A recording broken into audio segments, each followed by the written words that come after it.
नमस्कार, मैं हूं आपके साथ मयंक मिश्रा। आज 16 अप्रैल है। देखिए, इस वक्त की जो सबसे बड़ी खबर है जो अंतर्राष्ट्रीय सुर्खियों में बनी हुई है वो है पाकिस्तान के सेना प्रमुख आसिम मुनीर का तेहरान दौरा। आसिम मुनीर तेहरान पहुंचे, जहां उनकी ईरान के विदेश मंत्री अब्बास अराक्ची से मुलाकात हो चुकी है और बताया जा रहा है कि आसिम मुनीर की ईरान के नेताओं के साथ एक बड़ी बैठक हुई है। देखिए, ये बताया जा रहा है कि आसिम मुनीर डोनाल्ड ट्रंप का संदेशा लेकर तेहरान पहुंचे हैं, ईरान पहुंचे हैं और कोशिश ये है कि किसी भी तरह से ईरान को एक बार फिर बातचीत के लिए राजी किया जाए। बात नंबर एक। बात नंबर दो, जो शर्तें डोनाल्ड ट्रंप ने सामने रखी हैं, जो बातें सामने रखी हैं, उसको ईरान को बताया जाए। देखिए, कल जेडी वेंस का बयान आया कि अगर ईरान अपना यूरेनियम छोड़ने के लिए तैयार हो जाता है तो इस सूरत में हम उन्हें अमीर बना देंगे। इस तरह की बात जेडी वेंस ने, उपराष्ट्रपति ने कही, जिसके बाद ये माना जा रहा है कि अगले दौर की बातचीत अगर होती है तो उसमें ये बात सामने रखी जा सकती है कि ईरान अगर अपना यूरेनियम देने के लिए तैयार हो जाता है, छोड़ने के लिए तैयार हो जाता है, तो बदले में जितने सैंक्शंस हैं ईरान के ऊपर से, चाहे तेल के सैंक्शंस हो, चाहे संपत्तियां फ्रीज हो, उन सब को हटा लिया जाएगा। इस तरह की कोशिश अमेरिका के द्वारा हो रही है। लेकिन जो खबरें ईरान से आ रही हैं, ना तो ईरान की जनता और ना ही ईरान के नेता बातचीत के लिए तैयार है। इस वक्त जो हालात है वो ये बता रहे हैं कि जिस तरह से बार बार धोखे हुए, उसके बाद अब ईरान विश्वास नहीं करना चाह रहा अमेरिका पर। अब आसिम मुनीर क्या प्रपोजल लेके गए हैं और इसका क्या रिएक्शन ईरान की तरफ से आता है, ये स्थिति अगले कुछ घंटों में साफ हो जाएगी।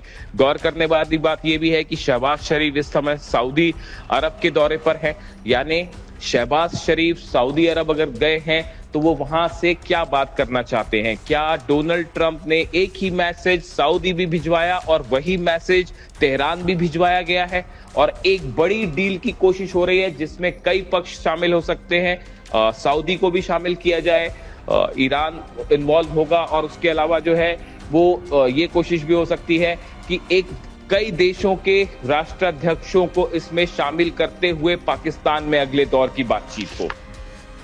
क्या ईरान के सुप्रीम लीडर अली खामेनेई साहब के हत्यारों से, उनके कातिलों से किसी तरह की बातचीत की जानी चाहिए? ये सवाल मैं आपसे पूछता हूं। मिनाब में 168 बच्चियों की हत्या कर दी गई। क्या उनके कातिलों से किसी तरह की बातचीत की जानी चाहिए? जो बार बार धोखा करते हैं बातचीत के नाम पर। 6 दौर की बातचीत हुई, उस दौरान इन्होंने हमला कर दिया, उसके बाद फिर से बातचीत होती है और उसके बाद लगातार उसमें धोखा मिलता और साजिश मिलती है। क्या ऐसे हालात में ईरान को किसी भी तरह की कोई बातचीत करनी चाहिए? मैं ये सवाल आपसे पूछता हूं। अगर आप मेरी राय मांगे, किसी भी स्तर पर ईरान को कोई बातचीत करने की बिल्कुल जरूरत नहीं है। और खासकर इन हालात में जो कि डेवलपमेंट्स जो बता रहे हैं, हॉर्मुज में अमेरिका जिस तरह से अपने सोल्जर्स बढ़ा रहा है, जिस तरह से अपने वॉरशिप्स बढ़ाए जा रहे हैं, फाइटर जेट्स बढ़ाए जा रहे हैं, 10,000 से ज्यादा सैनिक वहां पे उतर चुके हैं आसपास के इलाकों में। इन हालात में बातचीत कैसे हो सकती है? आप लगातार ये खबरें सुन रहे होंगे कि पाकिस्तान में बातचीत की कोशिश हो रही है और हो भी रही है। पर्दे के पीछे बड़े तेजी के साथ डेवलपमेंट हो रहे हैं। कई देश ये कोशिश कर रहे हैं कि ईरान को एक बार फिर बातचीत की टेबल पर लाया जाए और बातचीत की जाए। डोनाल्ड ट्रंप लगातार ये कोशिश कर रहे हैं, तुर्की की तरफ से भी कोशिश हो रही है, सऊदी की तरफ से भी कोशिश हो रही है, कई देश, पाकिस्तान भी इस कोशिश में शामिल है कि किसी तरह से जो है ईरान के साथ एक बार फिर बातचीत शुरू हो ताकि हॉर्मुज का जो है वो ब्लॉकेट खुले। लेकिन सवाल यह है कि क्या ईरान को बातचीत करनी चाहिए? मैं इस सवाल पर फिर से आऊंगा, लेकिन मैं आपको कुछ डेवलपमेंट बताना चाहता हूं और इस सवाल का जवाब देने से पहले कुछ नए तथ्य, जो नए डेवलपमेंट हुए हैं पिछले 24 घंटे के, उस पर नजर डालना जरूरी है। तेहरान में एक बार फिर धमाके हुए हैं। 3 जगह पर तेहरान में धमाकों की खबरें सामने आई हैं। मैंने इन्हें फॉलो किया, इनका नेचर क्या था। देखिए, इमाम खामेनेई इलाके में जो है ये धमाके उए हैं, जेहून इलाके में धमाके हुए हैं और जो बासिज फोर्स है उनके दफ्तर के आसपास ये धमाके किए गए।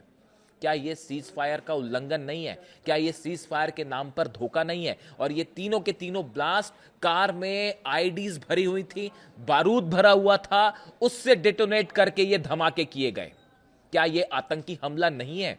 एक तरफ सीज फायर की बात हो रही है, उस बीच में अंदर ईरान में, तेहरान में ये धमाके होते हैं।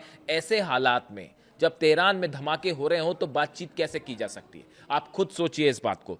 देखिए, इसके अलावा जो बड़े डेवलपमेंट हैं, पहले मैं उसकी बात करना चाहूंगा। इराक में सुलेमानिया इलाके में कुर्द ठिकानों पर ईरान की सेना ने जबरदस्त बमबारी की है, जिसका वीडियो भी सामने आया है।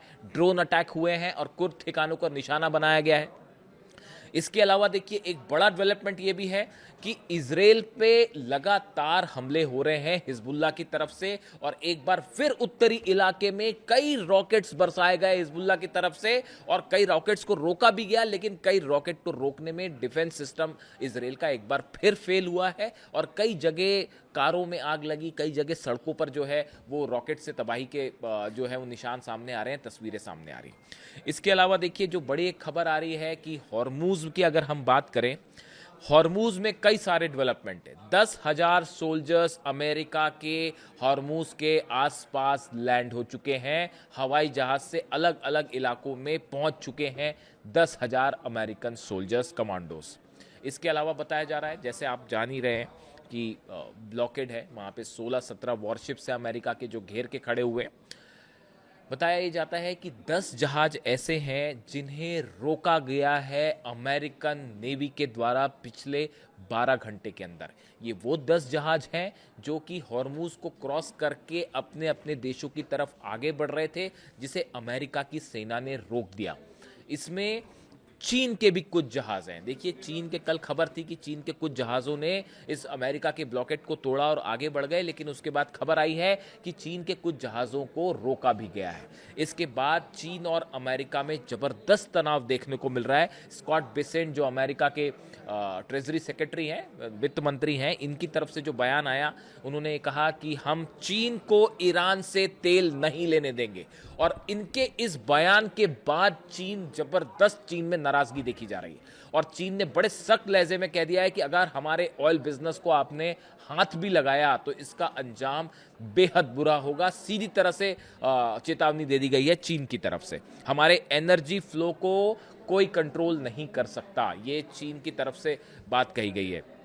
देखिए, इसके साथ ही चीन की तरफ से एक और बड़ी बात कही गई है यूएई से कहा गया है कि ईरान के खिलाफ किसी भी तरह की साजिश का हिस्सा यूएई ना बने। सूत्रों के हवाले से एक खबर है कि चीन ने यूएई को आगाह किया है कि ईरान के खिलाफ जो साजिशें हो रही हैं, आप उसमें शामिल ना होइए। किसी भी तरह से ईरान के खिलाफ जो प्लान्स बनाए जा रहे हैं, देखिए, यूएई का बेहद अहम रोल है हॉर्मूज में, तो चीन ने एडवाइस की है कि आप ईरान के खिलाफ किसी साजिश का हिस्सा ना बने। इसके साथ ही देखिए, जो बड़े डेवलपमेंट हैं वो ये है, एक वीडियो रिलीज किया गया है आईआरजीसी की तरफ से, ईरान की सेना की तरफ से। ईरान की सेना की तरफ से ये कहा गया है, हम एक बड़ी जंग के लिए तैयार हैं। ये सब डेवलपमेंट हुए हैं चीन, रूस और ईरान की उस बैठक के बाद जो कि बीजिंग में होती है। रूस के विदेश मंत्री लावरोव जहां गए, उनकी मुलाकात होती है चीन के विदेश मंत्री से। ये 24 घंटे पहले की बात है, और उसके बाद जो तेजी से डेवलपमेंट हुए हैं, खास तौर पर ईरान में, ईरान की सेना को आदेश दे दिया है ईरान की सेना के जो कमांडर हैं वाहिद अहमदी साहब ने, उनकी तरफ से, कि आप एक फौरन हमले के लिए तैयार रहिए। देखिए, पर्दे के पीछे बड़े सारे डेवलपमेंट हो रहे हैं, और जो तस्वीरें सामने आई हैं, ईरान की सेना ने अपने नए ड्रोन्स का एक वीडियो जारी किया है जिसमें हजारों की संख्या में ड्रोन दिखाई दे रहे हैं। एक बार फिर मिसाइल टनल्स की जो है वो मिसाइल सिटी की वीडियो जारी किए गए हैं जिसमें कई मिसाइल्स दिखाई दे रही हैं। ईरान की तरफ से कहा गया है कि इस बार हम ऐसे नए हथियारों से हमला करेंगे कि हमारे दुश्मन चौंक जाएंगे। देखिए, कहने का मतलब ये है कि एक बड़ी जंग के लिए तेजी से ईरान की सेना तैयारी कर रही है। जितने मिसाइल लॉन्चर्स तबाह हुए हैं उनको या तो दुरुस्त किया जा रहा है, या खबरें इस तरह की है जो मिसाइल सिटीज हैं, जो बंकर्स बने हैं, टनल्स बनी हैं, उसमें से नए मिसाइल लॉन्चर्स लाके तैनात किए जा रहे हैं, खास तौर पर हॉर्मूज के इलाके में। चीन, ईरान और रूस की बैठक के बाद ईरान एक बड़ी जंग की तैयारी में फिर से जुट चुका है, और इसकी वजह क्या है वो भी मैं आपको बताता हूं। देखिए, ये तो ईरान की जो तैयारी है वो जबरदस्त तैयारी है। इसकी वजह ये है, 21 अप्रैल को सीज फायर खत्म हो रहा है। जो 2 हफ्ते का सीज फायर किया गया था, अमेरिका ने जो ट्रंप ने सीज फायर किया था, वो 21 तारीख को ख़त्म हो रहा है। उसके पहले पहले ये कोशिश हो रही है कि किसी तरह से ईरान के साथ फिर से बातचीत शुरू की जाए और एक तरह का कोई समझौता कर लिया जाए। डोनाल्ड ट्रंप की तरफ से 2 कोशिश है। देखिए, एक कोशिश तो ये है कि बातचीत की जाए और एग्जिट प्लान यहाँ से तैयार किया जाए कि बाहर निकलने का रास्ता इज्जत बचा के अपना वापस चला जाए, क्योंकि हर स्तर पर अमेरिका को मुंह की खानी पड़ी है, चाहे मिलिट्री का स्तर हो, चाहे डिप्लोमेसी का स्तर हो, हर स्तर पर नेटो की तरफ से कोई साथ देने को तैयार नहीं है। हालात ये हो गए, चीन अलग खड़ा हो गया, रूस अलग अलग खिलाफ खड़ा हो गया, यानी अब अमेरिका चारों तरफ से घिर चुका है। लेकिन देखिए, अगर सवाल ये है कि क्या अमेरिका से अब बातचीत की जाए, जो सवाल मैंने आपसे शुरू में पूछा था कि जो बातचीत के नाम पर धोखा करते हैं। आप देखिए, पाकिस्तान से जो खबरें आई, जो बातचीत हुई अभी पिछली जो बातचीत हुई इस्लामाबाद में, उसके बाद जो खबरें आई कि ईरान के उस जहाज को निशाना पे था जिस पे डेलीगेशन आया था, उनको अलग अलग जगह से होके तेहरान पहुंचना पड़ा। जेडी वेंस को फोन आता है नेतन्याहू का, उसके बाद वो बातचीत को जो आगे बढ़ रही थी सही दिशा में, उसको वो छोड़ के चले जाते हैं। जेडी वेंस कहते हैं कि हम वापस जा रहे हैं। ऐसी सूरत में ईरान बातचीत करे तो क्यों करे? ईरान इस जंग में अपर हैंड पे है, अमेरिका उसे नहीं हरा पाया। ये जो 16 जहाज हैं, ये खड़े के खड़े हैं, ईरान का कुछ नहीं बिगाड़ पाए। ऐसी सूरत में ईरान समझौता क्यों करे, ईरान बातचीत क्यों करे? देखिए, लगातार अमेरिकन सोल्जर्स भेजे जा रहे हैं हॉर्मूज में, जहाज भेजे जा रहे हैं, 16 जहाज घेर कर खड़े हैं, 3 एयरक्राफ्ट कैरियर खड़े हुए हैं, बाकी के जो है वो लड़ाकू जंगी जहाज जो है वो वहां पे खड़े हुए हैं, नाकाबंदी हो रही है, पेट्रियट सिस्टम अमेरिका वहां पे तैनात कर रहा है, फिर से जो तबाह हुए थे। लगातार इजराइल को हथियार भेजे जा रहे हैं। ये धोखा नहीं तो क्या है? अगर कोई देश ईरान से बातचीत करना चाहता है, अगर आप किसी से बातचीत करना चाहते हैं, तो इस जंगी जमावड़े के साथ आप बातचीत करना चाहते हैं? क्या मतलब निकाला जाए इस बात को? आप इसका क्या मतलब निकालेंगे? अगर डोनाल्ड ट्रंप बातचीत करना चाहते हैं तो अपना इतना बड़ा, अपनी 2/3 नेवी लेके, 2/3 नेवी लेके आप ईरान के आसपास क्यों खड़े हैं? क्या इससे यह बात साबित नहीं होती कि अमेरिका के मन में एक बार फिर धोखा है? देखिए, अमेरिका की तरफ से एक बात और कही गई है कि हम बातचीत करेंगे आपसे, जैसे कि कोई एहसान हो रहा है कि बातचीत करेंगे। हॉर्मूज खोले ईरान, एक शर्त रखी गई है, और दूसरी, डेलीगेशन को पूरा अधिकार हो। देखिए, ये बात बार बार अमेरिका क्यों कह रहा है? अमेरिका का ये कहना है कि ईरान का जो डेलीगेशन बात करने आए, उसको हर फैसला लेने का अधिकार हो। ये बात अमेरिका बार बार इसलिए कह रहा है कि ईरान की सेना नहीं चाहती अमेरिका से बात करना। अली खामनेई साहब पर जिन्होंने हमला किया, जिन्होंने उनका खून बहाया, उन कातिलों से बात करने का मन नहीं है ईरान की सेना का। और खास तौर पर जो बार बार धोखे मिलते हैं, उसके बाद जो खबरें ईरान से आ रही हैं, उसकी हकीकत यह है कि आईआरजीसी के जो चीफ है वाहिद अहमदी साहब, उनकी तरफ से यह बात कही गई है पॉलिटिकल लीडरशिप से कि अमेरिका के साथ किसी तरह की बातचीत आप मत करिए, और किसी भी शर्त के सामने जरा भी निगोशिएट करने की कोई जरूरत नहीं है। बल्कि तो बातें तो यह भी कही जा रही हैं कि अगर डोनाल्ड ट्रंप इतने ही उत्सुक है बात करने के लिए, तो अपने डेलीगेशन को तेहरान भेजे, तेहरान आए बात करने के लिए। ईरान क्यों जाए? कभी पाकिस्तान, कभी जिनेवा, कभी ओमान, ईरान क्यों जाए बातचीत करने के लिए? आप बताइए, क्या लॉजिक है इसके पीछे? आप 6 दौर की बातचीत हुई, अल्टीमेटली उसका नतीजा क्या था कि ईरान के ऊपर अटैक होते हैं। किसने धोखा दिया? पूरी दुनिया ने देखा इस बात को। ईरान के सुप्रीम लीडर को निशाना क्यों बनाया गया? ये असैसिनेशन, ये कत्ल नहीं था तो क्या था? ये कहना है ईरान की सेना का। जो लोग सुप्रीम लीडर को निशाना बनाते हैं, अली खामनेई साहब को निशाना बनाते हैं, ऐसे लोगों से क्या बात की जाए? नेतन्याहू, इजराइल जो बातचीत को ना हो इसके लिए उन्होंने पूरा जोर लगा दिया हर स्तर पे। जो लेबनान में हमले हुए, एक झटके में जो है 10 मिनट के अंदर 350 लोगों की जान ले ली गई, वो सिर्फ इसलिए किया गया था ताकि बातचीत ना हो पाए। क्या ये बात छुपी है किसी से? मोसाद चीफ का आपने नया बयान सुना? मोसाद चीफ ये कह रहे हैं कि अभी हमारा ईरान में लक्ष्य पूरा नहीं हुआ है, जब तक सत्ता परिवर्तन नहीं हो जाता तब तक ये जंग नहीं रुकेगी। ये कहना है मोसाद के नए चीफ का। जब मोसाद इस प्लानिंग के साथ आगे बढ़ रहा है तो वो कैसे बातचीत को सफल होने देगा, आप बताइए? और कैसे ये बातचीत एक ट्रांसपेरेंट लेवल पर हो सकती है? क्या ईरान को अपना यूरेनियम छोड़ देना चाहिए? क्या ईरान को अपना मिसाइल प्रोग्राम रोक देना चाहिए? अगर ईरान अपना मिसाइल प्रोग्राम रोक देगा तो ईरान अपना डिफेंस कैसे करेगा? डिटरेंट क्या बचेगा? यूरेनियम जो है, ईरान का जो यूरेनियम है, उस यूरेनियम को लेकर यह जंग शुरू हुई थी, लेकिन आज वो पहुंच गई है हॉर्मुज के ब्लॉकेट तक। यही बात पुतिन कह रहे हैं, यही बात लावरोव कह रहे हैं। रूस के जो विदेश मंत्री हैं वो बीजिंग गए, बीजिंग में उन्होंने प्रेस को एड्रेस किया। उस दौरान उन्होंने उनकी स्पीच पे उन्होंने यही बात कही कि इस जंग की शुरुआत हुई थी यूरेनियम से, इस जंग की शुरुआत हुई थी 6 दौर की बातचीत फेल होने के मुद्दे पर, एटम बम ईरान ना बनाए इस मुद्दे पर यह जंग शुरू हुई थी, और आज डोनाल्ड ट्रंप उसको हॉर्मुज को बंद करके आके खड़े हो गए। यानी बात शुरू हुई थी खेत से और वो खलियान तक पहुंच गई है। क्या मतलब इस बात का? डोनाल्ड ट्रंप आखिर चाहते क्या है? आज पूरी दुनिया की इकोनॉमी सफर कर रही है अमेरिका की वजह से। चीन का ऑयल बिजनेस सफर कर रहा है, रूस का बिजनेस सफर कर रहा है, हर देश, यहां तक कि सऊदी ने भी अब इस बात को कह दिया है अमेरिका से कि किसी तरह से हॉर्मुज का हल खोजिए, वरना सऊदी के बिजनेस को बड़ा नुकसान हो रहा है। किस समय अल मंदेब बंद हो जाए कोई भरोसा नहीं है। हूती एक झटके में जो है दूसरा रास्ता बाब अल मंदेब को बंद कर देगा। उसके बाद यह होगा कि दुनिया का 30 से 35% ऑयल सप्लाई ठप हो जाएगी। 500 से 600 जहाज जो है वो हॉर्मुज में खड़े हुए हैं क्रॉस करने के लिए। पूरी दुनिया में जो है एनर्जी क्राइसिस खड़ा हो जाएगा।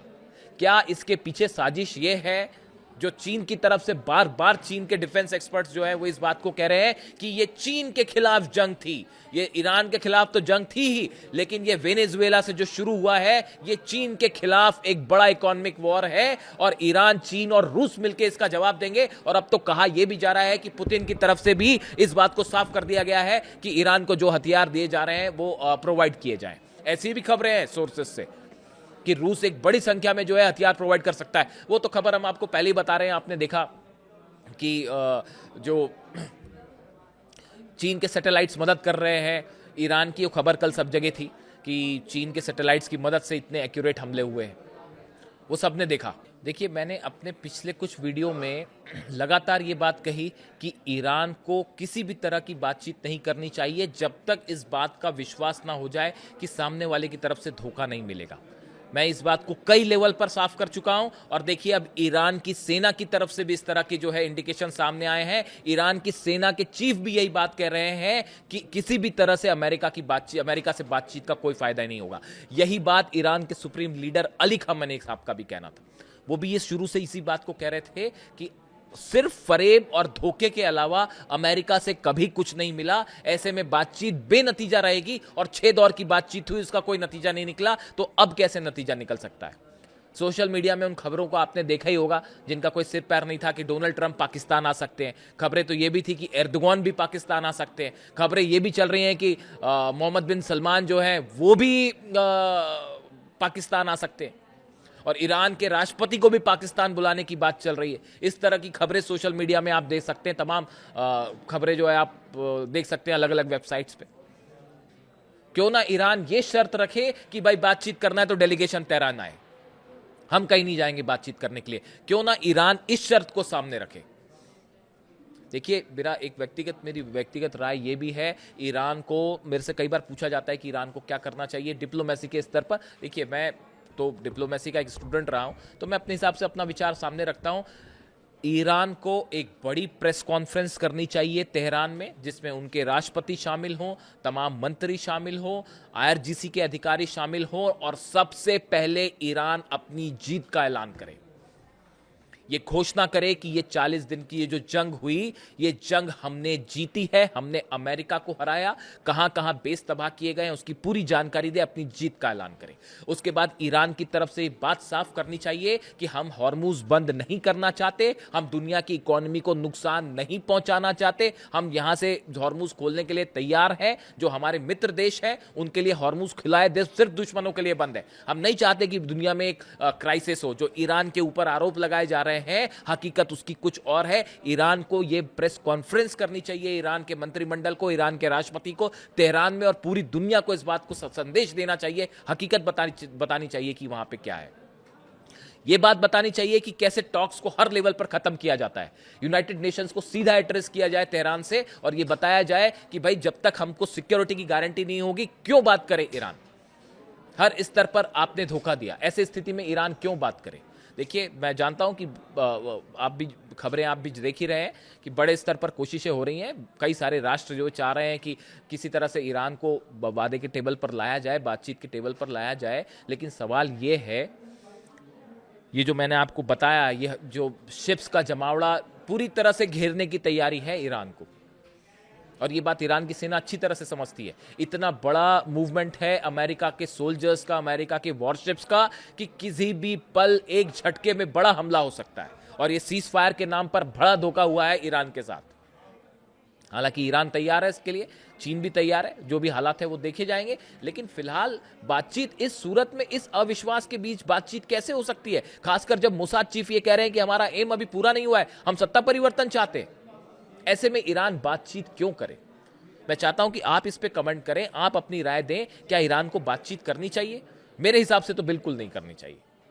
ईरान की सेना भी यही उनका भी यही कहना है, जो सोर्सेस आ रहे हैं, कि ईरान की सेना इन हालात में बातचीत को तैयार नहीं है।